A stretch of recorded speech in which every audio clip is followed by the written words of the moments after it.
இப்போ வந்து நீங்கள் சிகரெட் பிடிக்கிறவராக இருந்தீங்கன்னா நிறைய சாப்பிட்ருங்க. நல்ல சோறு இந்த மாதிரி ஐட்டம் சாப்பிட்ணும். நான் மனித உணவுகளை சாப்பிடக்கூடாது.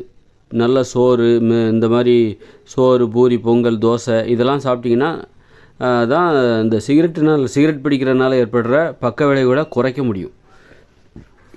முற்றிலும் தவிர்க்க முடியாது, ஆனால் குறைக்க முடியும். யாராவது குறைவாக சாப்பிட்டுட்டு நீங்கள் நிறைய சிகரெட் பிடிக்கிறீங்க அப்படின்னா கண்டிப்பாக உங்கள் உடம்பை அது காலி பண்ணிடும்.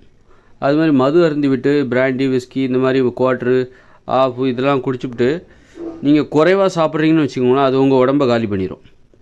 அவ்வளோதான், உங்கள் உடம்பு ஆட்டம் கண்டுரும். நரம்புகள்லாம் வந்து ரொம்ப பலவீனமாயிரும். அதனால் நீங்கள் வந்து இந்த மாதிரி குவாட்ரு, பிராண்டி, விஸ்கி இதெல்லாம் அடிக்கிறீங்க அப்படின்னா நிறைய சாப்பிட்ணும். நல்ல சோறு, பூரி, பொங்கல், தோசை, பிரியாணின்னு நிறைய சாப்பிட்டா தான் இந்த மது அருந்துவதால் ஏற்படுகிற அந்த ரசாயன மதுபானம் இருக்குல்ல, அதை அருந்துவதால் ஏற்படுகிற பக்க விளைவுகளிலிருந்து நீங்கள் தப்பிக்க முடியும். இல்லைன்னா அது உங்கள் நரம்புகளை காலி பண்ணிடும். அதனால் முற்றிலும் தவிர்க்க முடியாது. அந்த மதுபானம் இருக்குல்ல, ரசாயன மதுபானம், அது வந்து அதனால் ஏற்படுற பக்க விளைவுகளை முற்றிலும் தவிர்க்க முடியாது. ஆனால் அதை ரொம்ப குறைக்க முடியும். எப்படின்னா நீங்கள் நிறைய சாப்பிட்றணும்.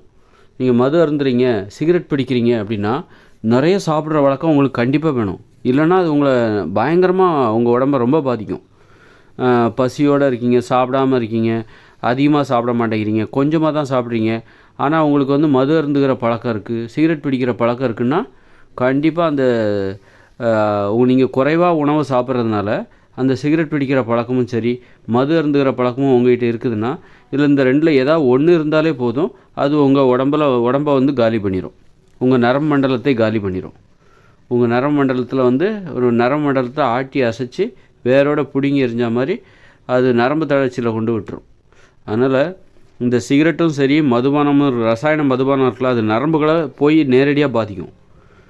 ஏன் வந்து நம்ம நிறைய சாப்பிட்ணும் அப்படின்னா நிறைய சாப்பிடணும். இந்த சிகரெட்டும் சரி, மதுபானமும் சரி நேரடியாக இந்த நரம்பு மண்டலத்தை போய் பாதிக்கும், கடுமையாக பாதிக்கும்.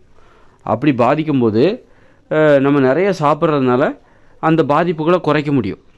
நிறைய இந்த மாதிரி சோறு, பூரி, பொங்கல், தோசை, இட்லி, பூரி அப்படின்னு சொல்லிட்டு பிரியாணி இந்த மாதிரி நிறைய சாப்பிட்ணும். சாப்பிட்டா வயிறு நிறைய சாப்பிட்ணும்.